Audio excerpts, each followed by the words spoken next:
Nation के कार्यक्रम शहर बनारस में आप सभी का स्वागत है। कार्यक्रम की शुरुआत करें उससे पहले दीप प्रज्वलन के लिए मैं अपने मेहमानों को आमंत्रित करना चाहूंगा। मिस्टर एस राजलिंगम जी, डीएम बनारस, वो कृपया मंच पर आए। करौली शंकर महादेव कृपया मंच पर आए। Dharmendra Tripathi ji, MD AMS media कृपया मंच पर आए। Harshvardhan Dwivedi ji, VP news nation network कृपया मंच पर आए। तो आप सभी मेहमान मंच पर आइए और दीप प्रज्वलन कर कार्यक्रम की शुरुआत कीजिए।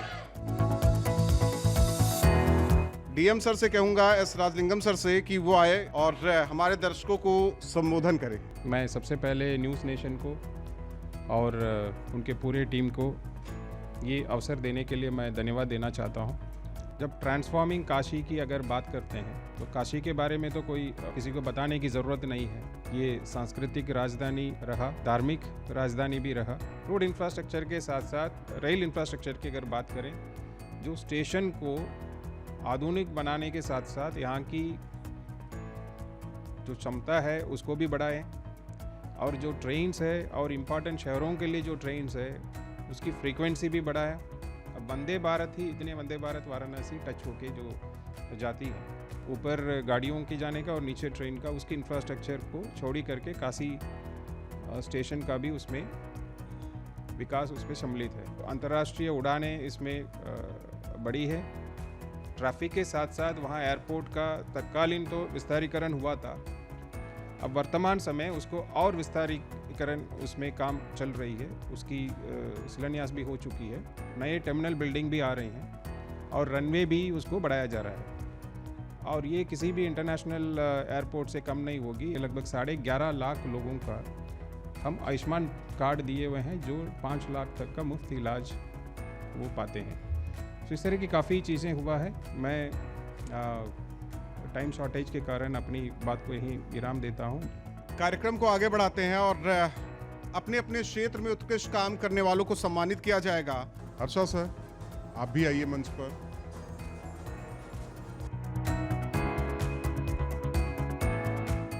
सबसे पहले मैं मंच पर अपने मेहमान को बुलाना चाहूंगा, करौली शंकर महादेव, मुस्लिम मठ हरिद्वार, और इसके बाद मैं बुलाना चाहूंगा श्री राहुल सिंह जी को, अतलानंद रचना परिषद के सचिव, डॉक्टर सचिन मिश्रा जी, उन्हें मैं मंच पर आमंत्रित करना चाहूंगा। CPC पावर प्राइवेट लिमिटेड के मैनेजिंग डायरेक्टर हैं। सारिका जी को बुलाना चाहूंगा मैं। अनिमेश बिश्नोई जी, crimson word school. Chandrashekhar ji को बुलाना चाहूंगा, सृष्टि ग्रुप वाराणसी। श्री रवि अरोड़ा जी को बुलाना चाहूंगा, हेरिटेज इनके डायरेक्टर, जो कि होटल इंडस्ट्री के क्षेत्र में वाराणसी में एक बहुत बड़ा नाम है। Udayraj Singh ji, chief managing director, उदय ऑटो सेल्स, वाराणसी में ऑटोमोबाइल के क्षेत्र के किंग। और आखिर में mister Dharmendra Tripathi ji, MD AMS media. जोरदार ताली होनी चाहिए।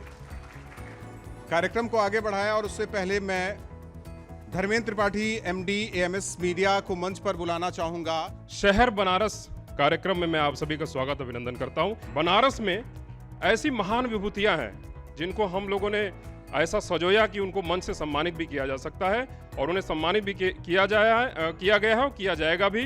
तो इसी सब को जोड़कर हम लोगों ने ये सोचा कि कुछ ऐसा प्रोग्राम कर लेते हैं। तो न्यूज़ नेशन, जो अब तक का सबसे बड़ा न्यूज़ नेटवर्क है, एक जोरदार तालियां न्यूज़ नेशन के लिए कि ऐसे एक सामाजिक कार्यों के बीच में अपनी उपस्थिति, महती उपस्थिति रखा। न्यूज़ नेशन की तमाम टीम को बहुत बहुत बधाई, और आज के इस कार्यक्रम में आप सभी उपस्थित हुए, इसलिए बहुत बहुत बधाई, शुभकामनाएं। मैं मंच पर बुलाना चाहूंगा नगर आयुक्त मिस्टर अक्षत वर्मा जी को और मिस्टर हिमांशु नागपाल जी को, CDO, वो मंच पर आए और उनसे चर्चा की जाती किस तरीके से बनारस को आगे ले जा रहे हैं, उनका विजन क्या है। हिमांशु नागपाल जी, सबसे पहले आपसे सवाल कि आपने क्या सोचा है बनारस को किस तरीके से आगे ले जाया जाए। लगातार बनारस में काफी कुछ परिवर्तित हो रहा है। जब से माननीय प्रधानमंत्री जी का संसदीय क्षेत्र बना है, उनकी प्रेरणा से 37,000 करोड़ से अधिक के प्रोजेक्ट्स यहाँ लोकार्पित हो चुके हैं, और वर्तमान में 13,000 करोड़ के प्रोजेक्ट्स चल रहे हैं, जिसमें चाहे हमारे काशी विश्वनाथ कॉरिडोर की बात हो, घाटों के नया रूप जो मिला है, चाहे नमो घाट का हो या सभी घाटों का कायाकल्प किया गया है, रिंग रोड का प्रोजेक्ट आया है, रेलवेज के बहुत सारे प्रोजेक्ट्स आए हैं, रोड चौड़ीकरण के 1000 करोड़ से ऊपर के प्रोजेक्ट्स जो शहर के मेन 4 रोड्स हैं उनके वर्तमान में चल रहे हैं, एयरपोर्ट का विस्तारीकरण चल रहा है, पूर्वांचल का प्रथम स्टेडियम आने वाला है। तो फिजिकल इंफ्रास्ट्रक्चर के रूप में तो काशी का बहुत विकास हुआ है और अभी हो रहा है और आगे कई और प्रोजेक्ट्स पाइपलाइन में हैं। अक्षत जी, आपसे सवाल है कि क्लीन वाराणसी और ग्रीन वाराणसी, हरा भरा भी रहे और साफ सुथरा भी रहे, और इसके अलावा सबसे बड़ा, जब देखिए आबादी भी बढ़ती है, वाराणसी की आबादी भी बढ़ रही है, सबसे कूड़ा निस्तारण सबसे बड़ी समस्या है।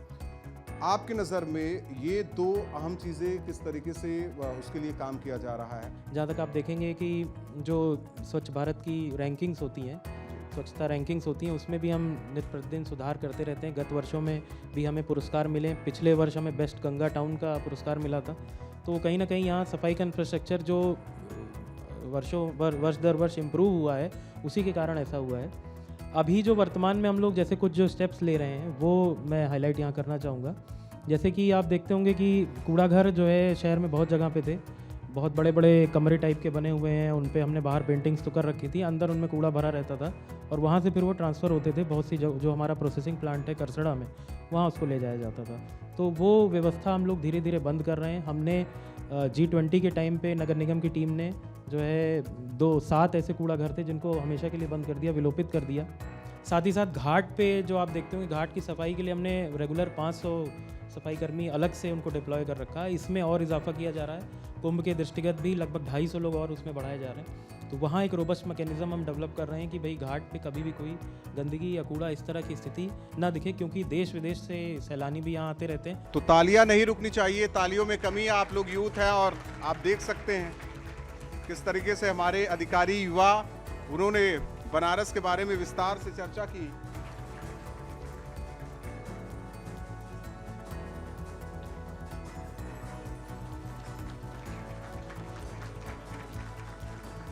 शिवांग अग्रवाल जी, चेतमढ़ी जेम्स एवं ज्वेलर्स, संतोष सिंह अध्यक्ष विश्व वैदिक सनातन न्यास, अमृता जी समुराय प्यूरिफायर से।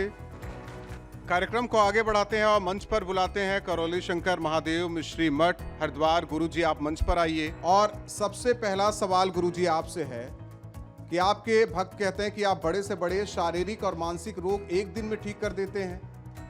चिकित्सा करते हैं या चमत्कार करते हैं? जैसा कि आपने पूछा भी,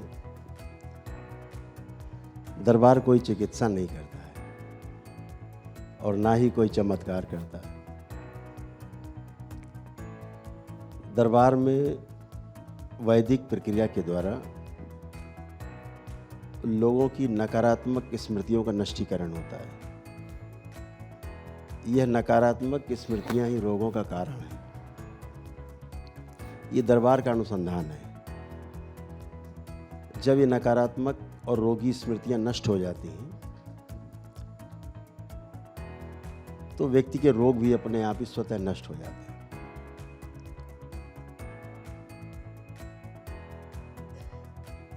रहा आपका कहना कि चमत्कार, दरबार की अपनी आइडियोलॉजी है कि इस पूरी सृष्टि में चमत्कार और रहस्य नाम की कोई वस्तु होती नहीं। हम जो होते हुए देखते हैं, कभी देखा नहीं होते हुए, तो उसे हम चमत्कार की संज्ञा देते हैं। उस विधि को नहीं जानते जिस विधि से हो रहा है, तो उसे हम रहस्य मानते हैं। एक सवाल है कि दरबार में वैदिक प्रक्रिया करने के बाद लोग शारीरिक और मानसिक रूप से स्वस्थ होते हैं। अब सब तो प्रमाण तो मांगेगा कि इसका प्रमाण क्या है। अब प्रमाण तो वही देते हैं जाते समय, धन्यवाद करके जाते हैं सभी लोग। हमसे जो प्रक्रिया होती है वो लोग जब स्क्रीन पे होते हैं, हम तो सामने होते भी नहीं हैं। दरबार में लोग ब्राह्मण देवता हैं सब, वो लोग प्रक्रिया कराते हैं सारी, और मुझसे तो अगले दिन केवल वो लोग स्क्रीन पे होते हैं। अगर मैं अमेरिका में भी हूँ, मैं कहीं भी हूँ, तो स्क्रीन पे वो हमें देखते हैं, हम उनको वहाँ स्क्रीन पे देखते हैं। तो बात होती है, वो धन्यवाद करते हैं कि हम स्वस्थ हैं। गुरु जी से आग्रह है कि हमारी विभूतियों को सम्मान वो दे, अपने हाथों से सम्मानित करे उनको। मैं देवव्रत मिश्रा जी को बुलाना चाहूँगा। आप एक प्रसिद्ध सितार वादक हैं। वर्तमान में आप राष्ट्रीय और अंतर्राष्ट्रीय कार्यक्रमों में सितार वादन एवं सुरबहार वादन की प्रस्तुति कर भारतीय शास्त्रीय संगीत को आगे दिशा की ओर उन्मुख कर रहे हैं। अगले महान विभूति श्रीकांत जी, जो कि अर्चक काशी विश्वनाथ मंदिर के, उन्हें सम्मानित कीजिए अपने हाथों से।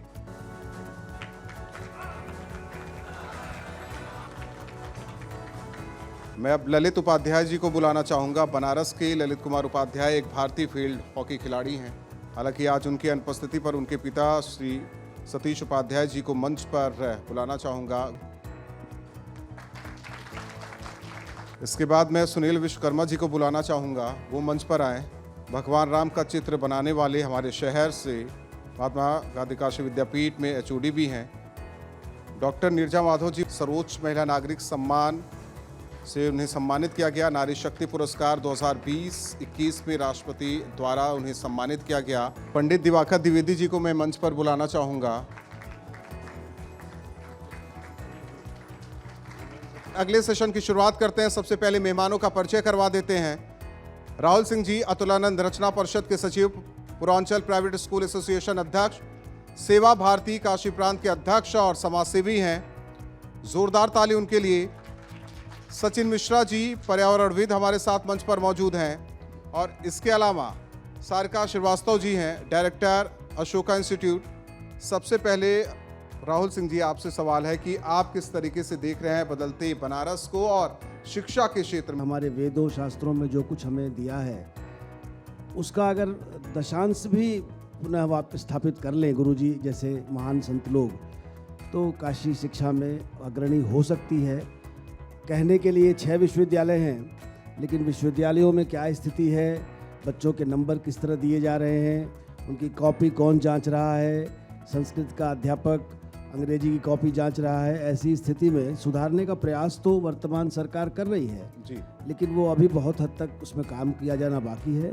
सफलता मिलने में अभी समय लगेगा। इसके लिए हमें आत्मावलोकन करना होगा, गुरु को भी और विद्यार्थी को भी, कि ये ईमानदारी से अगर प्रयास किया जाए, आप स्वयं शिष्य बनकर किसी गुरु के शरण में और चरण में चले जाइए, तभी आपको ज्ञान की प्राप्ति होगी। जिस दिन ये विद्यमान होगा, पुनः स्थापित होगा, काशी फिर से शिक्षा की राजधानी बनेगी, ऐसी मुझे उम्मीद है। सचिन मिश्रा जी, देखिए पर्यावरण को लेकर बातचीत करेंगे। अभी हाल ही में देखा दिल्ली NCR की स्थिति क्या रही, और यहाँ आते जब पर्यावरण की बात होती है तो माँ गंगा की केवल बात होती है, ओवरऑल सबकी बात नहीं होती। तो आपकी नज़र में क्या महत्वपूर्ण बिंदु छूट रहा है शहर बनारस के लिए? पर्यावरण बहुत बड़ा विषय है। आज जिस तरीके से मानव अपने सुखद व्यवस्था की तरफ अग्रसर हो रहा है, अपने कहते हैं कि अपनी विलासता नहीं कहेंगे, लेकिन अपने सुख सुविधा के लिए जिस तरीके से आगे बढ़ रहा है, पर्यावरण को उतना ही चोट पहुंचाता लगातार चला जा रहा है। तो कहना ही चाहिए कि अगर आदिकाल से अगर देखा जाए तो वहाँ पर हमारी एक व्यवस्था थी, हमारी एक सनातन संस्कृति थी, जिस तरीके से हम पेड़ को भी पूजते थे और अपने सारी व्यवस्थाओं को भी अपने आसपास की चीज़ों को दुरुस्त करते थे। लेकिन कालांतर में जैसे जैसे हम आगे बढ़ते गए, जितना ज़्यादा हम वैज्ञानिक तर्कों पे चलते चले गए, बहुत आविष्कार करते चले गए, तमाम से सुख सुविधाओं को हम लोगों ने अपने अंदर लाने का जो प्रयास किया, हम पर्यावरण को शायद भूल गए। तो एक ये भी कहना चाहेंगे कि पर्यावरण का जो आज विशेष अवसर है कि हमें ध्यान देने की आवश्यकता है। 25% ऐसे हैं कि जो पूरे वर्ल्ड वाइड लोग क्या नाम है, एनवायरनमेंट के प्रति बहुत ज़्यादा कॉन्शियस है। 50% सरकारें कर रहे हैं वर्ल्ड वाइड, इवन इंडिया के भी इंक्लूड कर लें। अभी अगर 25% ऐसे है, 50% अगर व्यवस्था दे रहे हैं, तो आप समझिए कि 50% का गैप अभी भी हमारे एनवायरनमेंट पे हो रहा है, जिससे ग्लोबल वार्मिंग्स हो रही हैं, तमाम से इंडस्ट्रीज़ लग रहे हैं। हम उसकी मौलिक चीज़ों को, अपने जीवन के मौलिक अधिकारों का जिस तरीके से हनन करते चले जा रहे हैं, हमें पता नहीं कि किस चीज़ की कितनी बिल्डिंग की आवश्यकता है, कहाँ कंक्रीट की कितनी आवश्यकता है, कहाँ पर जहाँ फार्मर कहते हैं कि भारत एक कृषि देश हुआ करता था, आज कंक्रीटों के तौर पे जहाँ पर न जाने कितनी बिल्डिंग बन रही हैं। हम तमाम से आवश्यकताओं से ज़्यादा चीज़ों को हम अपने घरों से निकाल करके सड़कों पे, रिहायशी इलाकों पर जिस तरीके से फेंक रहे, तो हमारा सिविक सेंस जीरो होता चला जा रहा है। सारिका जी, आपसे सवाल है कि देखिए हायर एजुकेशन को लेकर चर्चा करें तो क्या कुछ आवश्यकता है? बनारस की बात करें तो एक शिक्षा का केंद्र आदिकाल से है।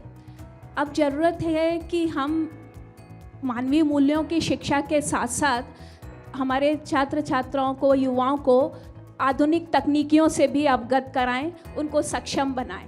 शक्ति ही शक्ति का सम्मान करती है और हमें सर्वशक्तिशाली बनने के लिए सिर्फ पुरातन जो परंपराएं हैं उनके साथ नई तकनीकियों से अपने युवाओं को सक्षम बनाएं, जिससे वो स्वरोजगार की तरफ बढ़ें और देश को एक उन्नत भारत बनाने में और विकसित भारत बनाने में अपना पूर्ण योगदान दें। हमारे संस्थान में जैसे हम लोग मानवीय मूल्यों की शिक्षा का केंद्र है, साथ साथ हम लोगों ने इमर्जिंग टेक्नोलॉजी जैसे data science, AI, ML, electric vehicle, robotics, automation, इन सभी विषयों पर छात्रों को हम लोग शिक्षा देते हैं और उन्हें तैयार करते हैं। विगत वर्ष AITM foundation for incubation and startup भी स्टार्ट किया है, जिससे हम पूर्वांचल के छात्र छात्राओं को सभी तकनीकियों से अवगत कराएं, जिससे कि वो स्वरोजगार की तरफ बढ़ें और एंटरप्रेन्योर बने। तो हमारे जो मेंटर्स हैं वो बड़ी बड़ी इंडस्ट्री से हैं, देश और विदेश से हमारा कोलैबोरेशन है। तो हमें बनारस को सर्वशक्तिमान बनाना है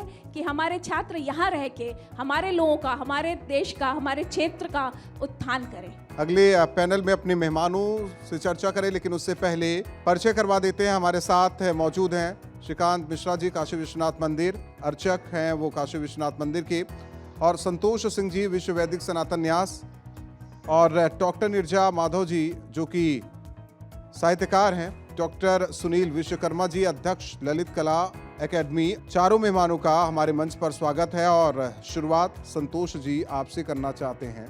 बनारस ने तो बहुत कुछ बदलता हुआ देखा है, अब और क्या बदलना है? बदलना ये है कि जो ये सनातन काशी था वो सनातन काशी दोबारा बन जाए। यहाँ पे जितने भी मंदिरों को तोड़ करके मस्जिद का स्वरूप दे दिया गया है, वो हम सनातनियों को मिले, हम उस पर मंदिर दोबारा बना सकें।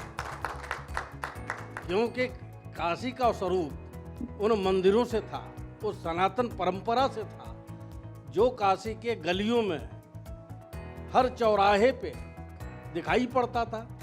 और आज हम स्वतंत्र भारत में होने के बाद भी जो नहीं देख पा रहे हैं, जैसे काशी विश्वनाथ का केस देख लीजिए, वो हम लोग मुकदमा लड़ रहे हैं। अभी हमने कृत्यवासेश्वर पर मुकदमा कायम किया कि वो वहाँ भी मस्जिद बनी हुई है जी, लेकिन करें क्या, कैसे मिले?